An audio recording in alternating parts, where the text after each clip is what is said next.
I am happy. I am very, very happy. 8 years of hard work, 8 years of learning, 8 years of... For years, the world believed in Bill Cosby's kindness, but fame can hide darkness. What if the man who taught morality was the one breaking every moral law himself? William Henry Cosby Jr. was born in 1937 in Philadelphia. His early life was anything but glamorous. His father served in the Navy, and his mother worked long hours cleaning houses. The Cosbys were a struggling African-American family living in a segregated America. Bill often found escape through humor, imitating teachers, friends, and even neighbors. That humor became his survival tool. After dropping out of high school, Cosby joined the Navy, serving as a hospital corpsman. There, he began honing his storytelling skills, entertaining fellow servicemen with clean, relatable comedy. Later, he attended Temple University on a track and field scholarship, performing stand-up at local clubs and captivating audiences with his family-friendly humor. By the 1960s, he had broken barriers few black entertainers could dream of at that time. His appearance on The Tonight Show made him a national name. Soon after, he became the first black actor to star in a dramatic television series, I Spy, in 1965, earning 3 consecutive Emmy Awards. Cosby's humor was different from the edgy comedians of his era. He didn't curse, he didn't talk about politics, and he didn't challenge the establishment. Instead, he focused on family and everyday life. That clean image made him a favorite among both black and white audiences, serving as a bridge in a racially divided nation. By the time The Cosby Show premiered in 1984, Bill Cosby wasn't just a comedian anymore. He was America's dad. The power of image. The Cosby Show wasn't just a sitcom, it was a cultural shift.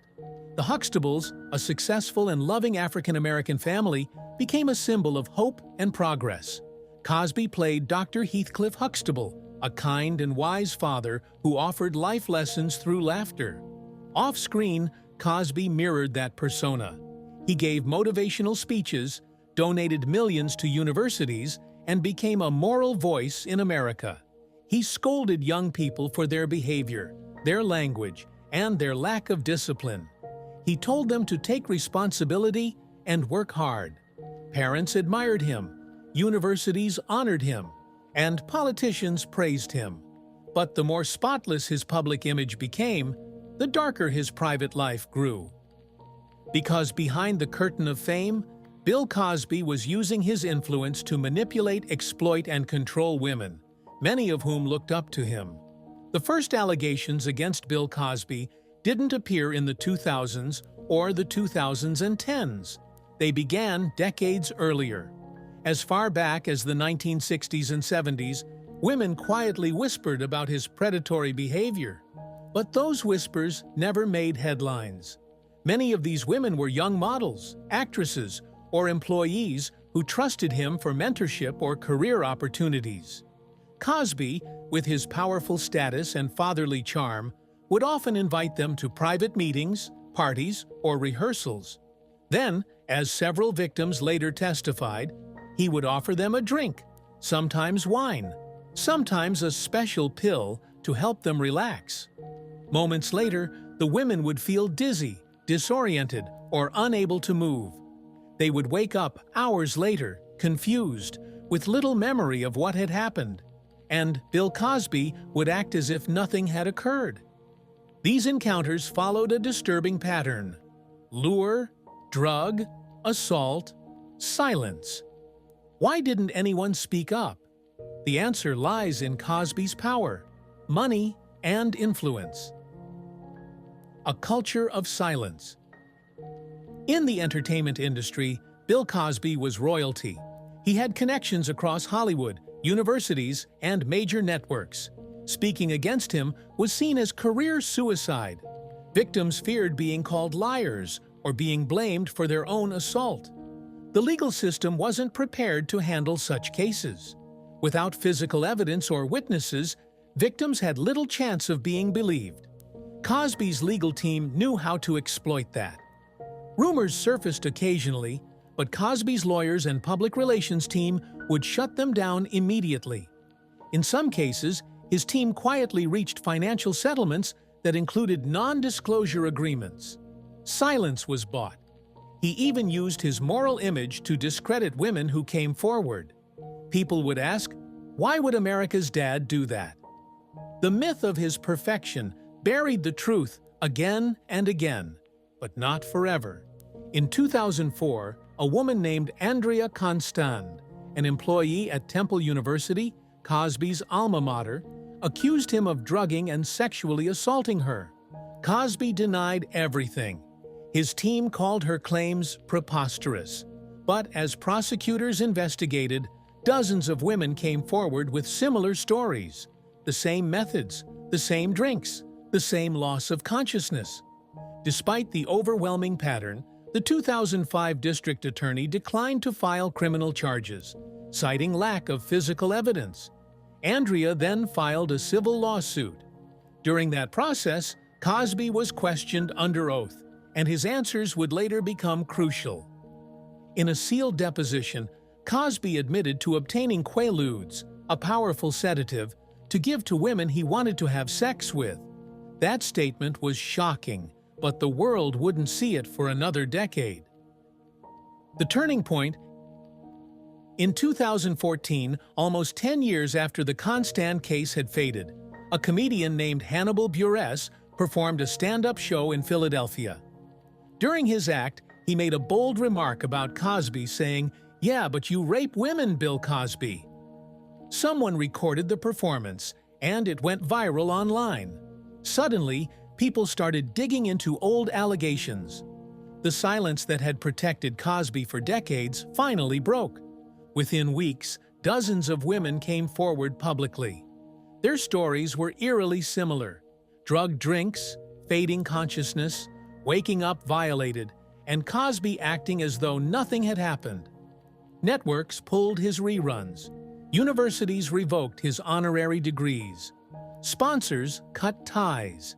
The image of America's dad began to collapse. But even then, many still couldn't accept it. How could the man who preached family values, donated to education, and represented hope for Black America be guilty of such evil? To understand that, we need to look at who Bill Cosby really was behind the charm. Cosby's ability to deceive wasn't luck. It was a deliberate strategy. He crafted his image so perfectly that it became his armor. He used his public persona to hide his private crimes, knowing people trusted him. Whenever accusations surfaced, he reminded the world of his philanthropy, his clean comedy, and his moral teachings. He made people feel guilty for doubting him. He also manipulated the women he assaulted. Survivors described feeling guilty or confused after the attacks because of how Cosby spoke to them afterward. He'd act like a mentor, offer them advice, or treat the event as if it never happened. That psychological manipulation kept many of them silent for years. Even in interviews, Cosby seemed aware of his untouchable status. In a 1991 interview, he said he didn't care about rumors because people don't want to believe bad things about me. The walls begin to crumble. After Hannibal Buress's viral joke in 2014 reignited public attention, women who had stayed silent for years began to speak. Their stories, though separated by decades, were strikingly similar. The pattern was too consistent to ignore. Television networks began to distance themselves. NBC canceled a planned sitcom starring Cosby. Netflix indefinitely delayed his stand-up special. Even the Smithsonian, which had proudly displayed items from The Cosby Show, removed them from public view.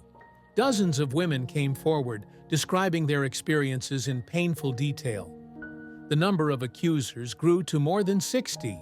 Yet, despite the overwhelming number of testimonies, many of the alleged assaults could not be prosecuted because they were too old under the law. Andrea Constand's case, however, stood apart. The reopened case. In 2015, 10 years after her initial complaint, a judge unsealed Cosby's deposition from his 2005 civil case. The contents shocked the world. In his own words, Cosby admitted that he had obtained quaaludes to give to women before having sex with them. That admission became the turning point. Kevin Steele, the district attorney for Montgomery County, decided to reopen the Constand case. In December 2015, Bill Cosby was officially charged with aggravated indecent assault. When he arrived at court, holding his cane and maintaining a calm expression, cameras flashed from every angle. The man once adored by millions now stood before the justice system he had long evaded. Cosby's defense argued that the encounter with Constand was consensual, portraying her as someone looking for financial gain. But the deposition, combined with the testimonies of multiple women who shared similar stories, painted a chilling picture of repeated misconduct. In April 2018, after a retrial, Bill Cosby was found guilty on 3 counts of aggravated indecent assault. The verdict made history as the first major conviction in the post-Me Too era, symbolizing a broader reckoning for Hollywood and powerful men everywhere. Cosby was sentenced to 3 to 10 years in a state prison. The man who once built a career preaching family values and morality now faced his punishment behind bars. He was classified as a sexually violent predator, meaning he would be required to register for life and undergo mandatory counseling. When reporters called out questions as he was escorted from the courtroom, Cosby said nothing. The man who once made the world laugh with clean humor had become a symbol of deceit and hypocrisy. Even after his conviction, he maintained his innocence, insisting the trial was unfair and that he was the target of a racist campaign. He showed no remorse and refused to apologize. The legal loophole. 3 years later, in 2021, Bill Cosby walked free. The Pennsylvania Supreme Court overturned his conviction, ruling that his due process rights had been violated. The decision stated that an earlier agreement made by a former district attorney in 2005, promising not to prosecute him if he gave testimony in the civil case, had been breached. The deposition that had helped convict him should never have been used in court. It did not matter that more than 60 women had accused him, or that the jury had found him guilty. The ruling was based on procedure, not innocence. Cosby's release deeply upset his victims, who saw it as another example of how the justice system fails survivors of sexual assault. His legal team celebrated the ruling, calling it a victory for fairness. But for those who had spoken up, it felt like another betrayal after years of courage and pain. When the news of Cosby's release broke, it divided the nation. Some supporters claimed his conviction had been a witch hunt. Others argued that his release was a technical loophole and did not prove his innocence. Hollywood remained silent. Networks wanted no association with his name. The public, once united in adoration for America's dad, now watched in disbelief as the man they trusted walked out of prison, smiling. In later interviews, Cosby remained unshaken. He repeated that he had been wrongfully imprisoned and that he stood by his story. His lack of remorse only deepened the outrage. For his accusers, the release was devastating. They had risked their reputations and relived trauma to expose the truth, only to see the man they believed had hurt them go free. The dual legacy. Bill Cosby's story is one of the most complicated in American entertainment history. On one side, he broke racial barriers, inspired millions, and transformed television. The Cosby Show remains one of the most successful sitcoms ever made, portraying a positive image of Black family life during a time when such representations were rare. On the other side, his legacy is forever stained. His success was built on lies, and his fame became a weapon to control and silence others. The man who lectured America about morality lived a life filled with manipulation and exploitation. The tragedy lies not only in what he did, but also in how long it took for people to believe it. For decades, society protected him because it was easier to preserve the myth than face the truth. Even after the evidence surfaced, many tried to separate the man from his work.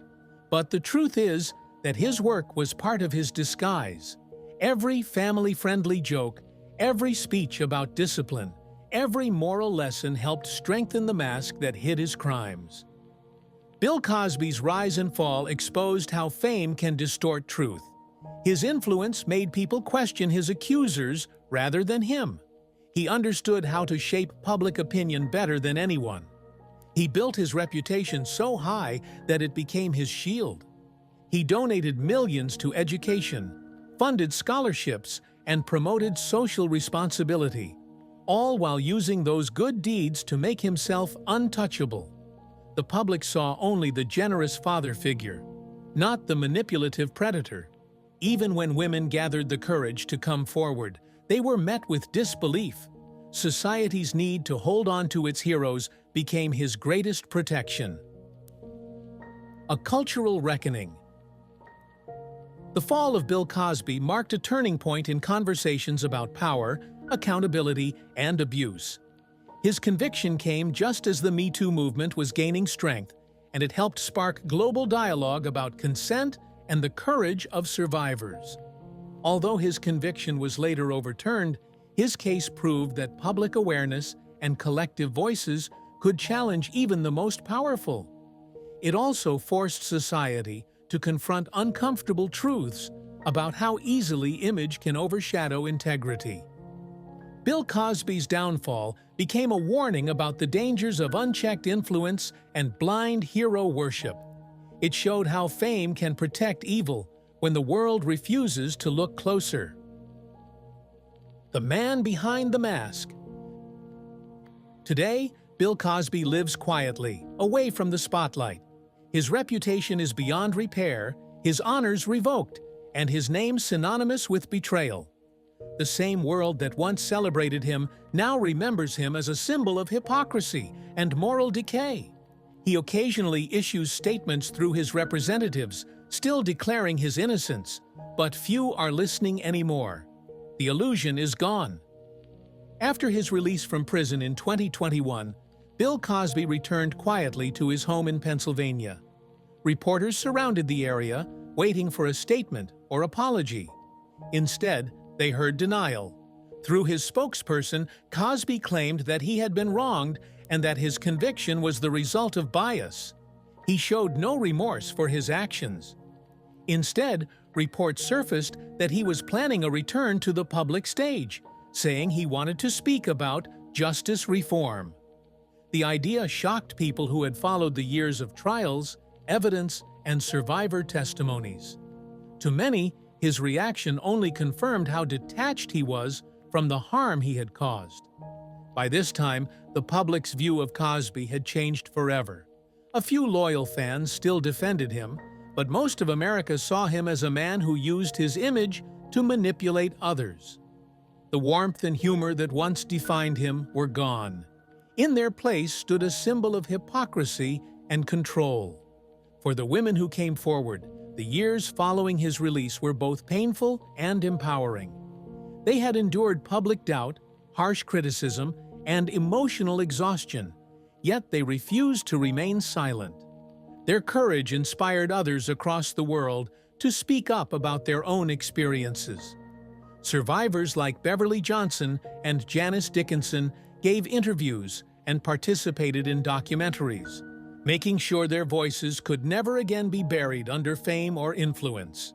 Andrea Constand, whose case had led to Cosby's conviction, shared her journey in her book, The Moment, standing up to Bill Cosby, speaking up for women's rights. She described the emotional weight of going up against one of America's most powerful men, the pressure to stay quiet, and the strength it took to tell the truth. Though the court's decision to overturn Cosby's conviction was a heavy blow, The women's voices reshaped public understanding of abuse and accountability. Their determination became a symbol of collective courage. Bill Cosby's fall from grace shook American culture to its core. For decades, he had represented achievement, respect, and the promise of equality.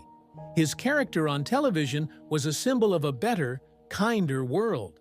But the truth behind the mask forced the public to confront uncomfortable questions about who they choose to idolize. In the African American community, reactions were especially mixed. Some saw the prosecution as an attack on a figure who had broken barriers for black entertainers. Others believed that defending him despite overwhelming evidence was an insult to the women who had suffered. Public figures such as Oprah Winfrey and Ava DuVernay emphasized that accountability should not depend on race or fame.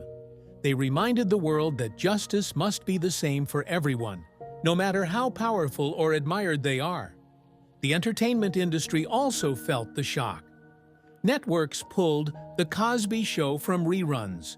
Universities revoked his honorary degrees. Foundations that once bore his name cut all ties. The message was clear. Image could no longer protect wrongdoing. For many Americans, The Cosby Show had been more than a sitcom. It represented hope, unity, and love. The Huxtable family was the picture of success and affection. For millions, the show was an example of what family life could be. But after the truth about Cosby's private life became known, watching the show was no longer the same. The laughter and lessons were overshadowed by betrayal. Cast members expressed their heartbreak. Malcolm Jamal Warner, who played Theo, said he was proud of the show's message, but devastated by its association with Cosby's crimes. Felicia Rashad initially defended him, calling it a loss of legacy, but later clarified that she supported survivors and their voices. The show's values of love, honesty, and family remained meaningful. Yet its creator had lived the opposite. The contrast between his message and his actions became one of the greatest tragedies in entertainment history. Hollywood's reckoning. Bill Cosby's downfall exposed how deeply power and silence were connected in Hollywood. For decades, people had known rumors about powerful figures abusing their influence, but few dared to speak. His case was one of the first to show that the public could hold even the most protected figures accountable. Soon after, other major scandals came to light. The exposure of Harvey Weinstein and the rise of the Me Too movement built on the awareness that Cosby's case had revived. Survivors from every industry began sharing their stories. Hollywood responded by making visible changes. Studios introduced reporting systems for harassment, reviewed old contracts, and began removing the culture of secrecy that had allowed abuse to thrive. While the system is far from perfect, the silence that once protected predators has started to break. Cosby's conviction, even though later overturned, was a message to the world. Fame and power cannot erase guilt.